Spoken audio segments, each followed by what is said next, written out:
अब कंपोनेंट आपको याद करने। कंपोनेंट में सबसे पहले आपका आता है बायोडाटा। बायोडाटा में कंप्लीट इंफॉर्मेशन आपकी लेंगे पेशेंट की, बायोग्राफी पेशेंट की, नाम क्या है, फादर नाम क्या है, फिर इन सब का अपना फंक्शन है, ये आपको ही पता है। नाम आइडेंटिफिकेशन उसको देता है, ठीक है, नाम, फादर नेम, ये सब आइडेंटिफिकेशन शो कराते हैं। तो ये चीजें इंपॉर्टेंट है। उसके बाद एज रिलेटेड कुछ बीमारी होती है। फॉर एग्जाम्पल जब आप डिजीज पढ़ेंगे तो आपको पता चलेगा कुछ बीमारियां जो होती हैं बच्चों में कॉमन होती है, कुछ बड़ों में कॉमन होती है। फॉर एग्जाम्पल आपने नहीं सुना होगा बच्चों में अटैक पड़ता हो, दिल का अटैक हुआ हो, लेकिन जब ओल्ड एज होगा तो उसमें कहेंगे कि आपको अटैक के चांसेस ज्यादा होते हैं। तो ये इसलिए हेल्प करते हैं। फिर रेजिडेंसी जो एड्रेस होता है, फॉर एग्जाम्पल आप लोगों ने देखा होगा आयोडीन की डेफिशिएंसी होती है, जिसकी वजह से व्हाइट यहाँ पे स्वेलिंग हो जाती है, थायराइड हार्मोन की कमी हो जाती है। तो वो भी एक स्पेसिफिक एरियाज में होते हैं लोग जहाँ पे डेफिशिएंसी होती है। या हम जो है इंडेमिक एरिया में मलेरिया, ट्यूबरकुलोसिस, तो इस वजह से ये एरिया का इम्पोर्टेंट होता है। फिर इमरजेंसी ओपीडी का बेनिफिट होता है कि इससे हमें अंदाजा होता है ये पेशेंट सीरियस है या ओपीडी का है, ये ओपीडी से आया या इमरजेंसी से, यही बताएगा। इमरजेंसी से आया तो ये क्रिटिकल कंडीशन है, ठीक। तो ये कुछ क्लूज होते हैं बायोडेटा से जो हमें मिलते हैं। उसके बाद presenting complaint. Presenting complaint main चीज होती है। अगर आप प्रेजेंटिंग कंप्लेंट को समझना सीख गए तो आप बहुत अच्छी हिस्ट्री ले लोगे। और दूसरी बात, अभी थर्ड ईयर लेवल पे आपको डिजीज डायग्नोस नहीं करनी, आपका फोकस जो मुझे कम्युनिकेट कैसे करना है पेशेंट से।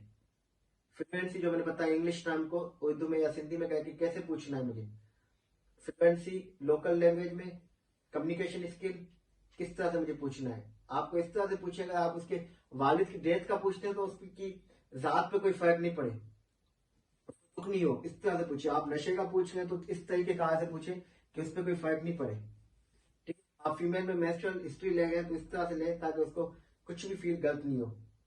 तो ये सब टर्मिनोलॉजी वेज है। फॉर एग्जाम्पल अगर आप किसी दुखी न्यूज का पूछ ले, अच्छा तो आपके वालिद साहब कैसे हैं, वफात कैसे हुई उनकी, आपकी जो टोन हो, टोन उसकी आप चेंज करें, सैड टोन में रख के आप पूछेंगे। नशे का पूछ रहे तो आप तरीके कहां से पूछेंगे, खुदा ना खास्ता आप नशा तो नहीं करते, खुदा ना खास्ता आप शराब तो नहीं पीते। तो इस तरह से आपको मॉडिफाई करना है, इमोशंस लेके आने अपने बॉडी में। आपको मोनोटोनिक नहीं होना। मोनोटोनिक कैसे, इस तरह से नहीं होना, आप नशा तो नहीं करते, आपके वालिद की डेथ कैसे हुई, ऐसे नहीं होना। आपको हंसना नहीं है पेशेंट के सामने, पेशेंट पे फोकस रखना है, आई टू आई कांटेक्ट करना है, पेशेंट से फोकस रखना है, उसको सुनना है प्रॉपर। सुनने के बाद अगर वो खाना खा रहा है तो उसको डिस्टर्ब नहीं करना, सो रहा है तो वो भी डिस्टर्ब नहीं करना आपको। तो ये सब चीजें आप सीखोगे थर्ड ईयर में। ये बेसिक है, एबीसी है।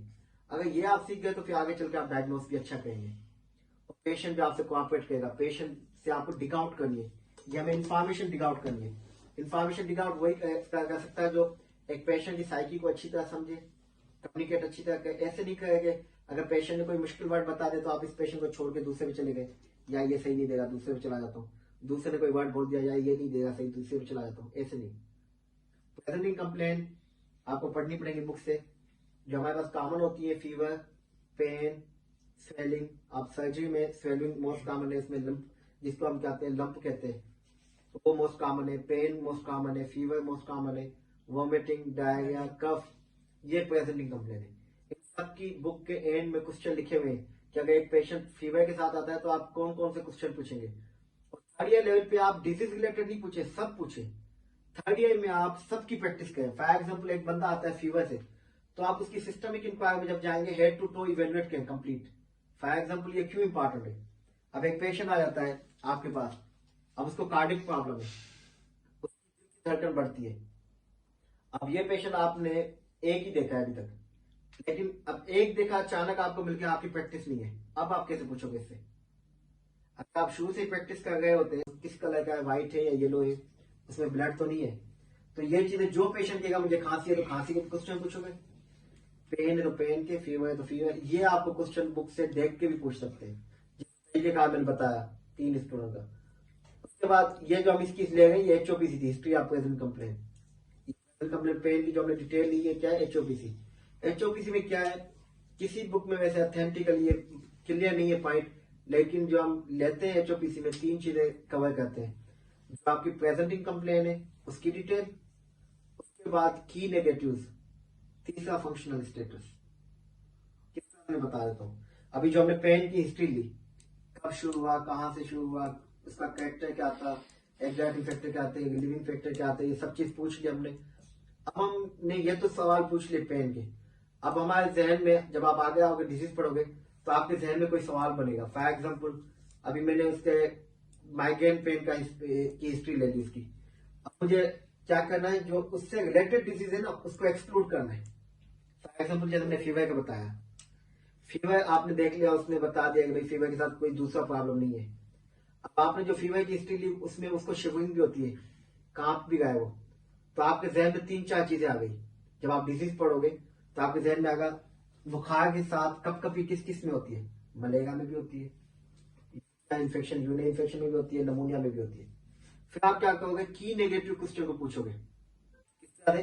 अब हमें पता है मलेरिया में जिस्म में दर्द होता है, तो आप उससे पूछोगे जिस्म में दर्द होता है, नहीं, तो आप बोलोगे मलेरिया एक्सक्लूड हो गया थोड़ा। आपसे पूछेंगे आपके घर के आसपास पानी तो नहीं खड़ा जहां में मच्छर वगैरह ज्यादा हो, वो बोलेगा नहीं, आप बोलोगे ये पॉइंट भी क्लियर हो गई। ठीक, उसके बाद आप पूछोगे क्या मैं घर में किसी और को बुखार तो नहीं है, या आप बाहर तो नहीं सोए, या कमरे में सोते हैं, मतलब कमरे में सोता हूँ। ठीक है, अच्छा उसके बाद क्या होता है मलेरिया में जो कंटिन्यूस फीवर नहीं होता है, ये सब चीजें तो आप उसमें प्रेजेंट कंप्लेन में पूछ चुके होते हैं। उसके अलावा दूसरा क्या आएगा, यूटीआई को रूल आउट करना है। अच्छा कभी आपको पथरी तो नहीं हुई, आपको दर्द हुआ हो पथरी का, इधर या अल्ट्रासाउंड का, वो बोलेगा नहीं, तो आप लोग ये भी एक्सक्लूड होगी, यूटीआई भी। अच्छा पूछोगे कभी ऐसा तो नहीं है कि पेशाब ज्यादा आना शुरू हो जाए, बार बार पेशाब आता हो आपको, वो बोलेगा नहीं, आप लोग ये भी एक्सक्लूड हो गया। ठीक, अब आप क्या, फिर यूटीआई भी एक्सक्लूड कर लिया आपने, अब आप आगे नमूनिया में। आप लोग के सीने में दर्द तो नहीं रहता, वो बोलेगा हाँ थोड़ा बहुत पीछे की साइड रहता है मुझे दर्द, तो आपको ये पॉजिटिव पॉइंट मिल गई। समझे? फिर आपको पूछे खांसी पहले डॉक्टर साहब होती थी थोड़ी बलगम वाली, अभी कुछ दिन से नहीं है, तो कोई किलो मिल गया आपको। इस तरह से हम क्या कहते हैं, की नेगेटिव कहते हैं। जो मिलती जुलती बीमारी है उनको एक्सक्लूड करते जाए, ये एचओपीसी में कर लेते हैं हम। पहले प्रेजेंटिंग कंप्लेंट दिए जो क्वेश्चन लिखे हुए हैं बुकों में, उसके बाद हम की नेगेटिव पूछते हैं अकॉर्डिंग टू आवर नॉलेज। अगर आपको 2 डिजीज का पता है आप 2 डिजीज को एक्सक्लूड करोगे, 3 का पता है 3 को एक्सक्लूड करोगे, तो मेनली हम क्या करते हैं कॉमन को एक्सक्लूड करते हैं। लास्ट में हम पूछते हैं फंक्शनल स्टेटस। फॉर एग्जाम्पल अब पेट में दर्द काफी लोगों को होता है, कुछ लोगों का पेट का दर्द ऐसा होता है कि उठ भी नहीं सकते, कुछ लोगों का पेट का दर्द ऐसा होता है वो काम काज भी कर लेते हैं, तो डिफरेंट कंडीशन आ गई। तो आप उससे पूछेंगे जो आपको तकलीफ है, तकलीफ के बावजूद आप क्या काम कर सकते हैं घर के, वो बोलेगा मैं बेड से लगा हूं, मैं कुछ नहीं कर सकता, मतलब आप समझ जाओगे ये सीरियस कंडीशन है। कहता है हाँ मैं थोड़ा बहुत काम कर लेता हूँ, तो आप बोलोगे थोड़ी माइल्ड कंडीशन। तो यहाँ पे हमारी ये 24 कंप्लीट। ठीक, इसके बाद हमारा क्या में आ गया सिस्टमिक इंक्वायरी। अब सिस्टमिक इंक्वायरी की क्या बेनिफिट है, लेकिन लाजमी नहीं है एक पेशेंट एक ही बीमारी के साथ आए। एक पेशेंट के पास जब बुखार हो कुछ नहीं है, काफी दफा एक के साथ आ जाता है, काफी दफा मल्टीपल इश्यूज होते हैं। किसी पेशेंट को किडनी का भी मसला है, बुखार भी हुआ है, जिगर का भी मसला चल रहा है। तो सिस्टमिक इंक्वायरी का मकसद यह है कि आप स्क्रीनिंग करें उसकी, पेशेंट की आप स्क्रीनिंग करते जाएं, और वो हेड टू टो करनी है आपको। फॉर एग्जाम्पल इसका मैं एक इंपॉर्टेंट एग्जाम्पल बताता हूँ, आप लोगों ने पढ़ा भी होगा या आप पैथोलॉजी में पढ़ेंगे। अब आप एक पेशेंट के आपने सुना होगा डिजीज वेस्कुलाइटिस, सुना है कभी? वेस्कुलाइटिस या connective tissue disorder problem, rheumatoid arthritis, rheumatic fever, ये सब चीजें सुनिए।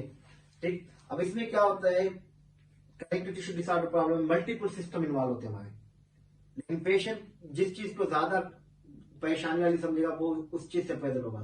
अब उस पेशेंट में फीवर भी होता है, मुंह में छाले भी होते हैं, बाल भी झड़ते हैं, उसके चेहरे पे निशान भी बन जाते हैं, तो ये डिफरेंट चीजें होती है। तो पेशेंट जो अहम चीज है उसको बताएगा, बोलेगा बुखार हो गया मुझे। जब आप उससे पूछोगे आपके जोड़ों में तो दर्द नहीं रहता, वही सीक्वेंस से जो हेड टू टो। कैसे पूछोगे, आपके सर में दर्द रहता है? नहीं। चक्कर आते हैं? नहीं। आंखों की बिनाई का कोई मसला तो नहीं है? मुंह में छाले निकलते हैं? हाँ निकलते हैं। ये बात उसने वैसे नोट की होगी भाई घर में गरमाइश की वजह से किसी को छाले निकल गए, डॉक्टर को नहीं बताता, लेकिन जब आपने स्क्रीनिंग की पकड़ा गया वो कि हाँ निकलते हैं। ठीक, उसके बाद आप पूछोगे कानों का मसला? नहीं। होश का कोई मसला नहीं है, सांस का कोई मसला नहीं, दिल का कोई तकलीफ नहीं। इसमें ये सवाल पूछे जो मैं बता, दिल की धड़कन महसूस तो नहीं होती, सांस में तकलीफ तो नहीं होती, उल्टी तो नहीं आती। ऐसे करते करते जब आप जोड़ पे पहुंचे, आपने कहा जोड़ों का कोई मसला, वो बोलेगा हाँ मैं जोड़ों में तकलीफ है, तो दूसरा क्लू मिल गया। बुखार, मुंह में छाले, जोड़ों की तकलीफ। फिर आप पूछोगे चमड़ी पे कोई निशान तो नहीं बनते, वो तो हाँ निशान बनते हैं, ये आईब्रोज के ऊपर बनते हैं ये। अच्छा पट्टों में कमजोरी तो नहीं होती, हाँ ये चलने में यहाँ पे कमजोरी होती है, तो ये कनेक्टिव टिश्यू डिसऑर्डर का प्रॉब्लम बन गया। अगर आप इस पेशेंट से ये चीजें नहीं पूछते, खाली बुखार करके आप इसको मलेरिया ट्रीट कर रहे होते, या नमूनिया या यूटीआई, आपने देखा बुखार के साथ जोड़ों में भी दर्द है, मसल्स में भी मसला है, स्किन में भी मसला है, अब आपका दिमाग ज्यादा एक्टिव हो गया, अब आप समझ गए ये कोई आम बीमारी नहीं है मलेरिया बुखार या ऐसे कुछ, ये बड़ी बीमारी है, कनेक्टिव टिश्यू डिसऑर्डर है कोई भी। इस तरह से आपको सिस्टमिक इंक्वायरी हेल्प करेगी। अब जो बंदा सिस्टमिक इंक्वायरी नहीं रहेगा वो इस पेशेंट को डायग्नोस कर सकता था? कभी भी नहीं। ये तो मैंने एक एग्जांपल दिए, ऐसी पता नहीं कितनी बीमारी है। तो इसलिए सिस्टमिक इंक्वायरी बहुत इंपॉर्टेंट है। हमारा जब पेशेंट वीकनेस से आता है तो वो नजर की रोशनी का भी असर पड़ता है, तो हम क्या करते हैं, जब इवेलुएट करते हैं फिर हमें पकड़ी जाती है कि इसकी नजर का भी प्रॉब्लम है। पहले वो नहीं बताता, क्योंकि जब एक आंख की नजर चली गई दूसरी से वो फील कर लेता है, तो उसको इग्नोर कर देता है। तो इसलिए ये सिस्टमिक इंक्वायरी इंपॉर्टेंट है बहुत ज्यादा। हेड टू टो, अभी आपको सब सवाल पूछने, भले उसमें मलेगा क्यों नहीं हो, क्यों? क्योंकि अभी आप क्या कर रहे हो, थर्ड ईयर पे प्रैक्टिस, कम्युनिकेशन स्किल बढ़ा रहे हो, फ्लुएंसी बढ़ा रहे हो, सवाल याद कर रहे हो आप लोग, इसलिए। उसके बाद आती है पास्ट हिस्ट्री। पास्ट हिस्ट्री में जो है मेडिकल सर्जिकल जो आपको पढ़ाई जाती है, ये इजी है बहुत। आप उससे पूछो कभी अस्पताल दाखिल तो नहीं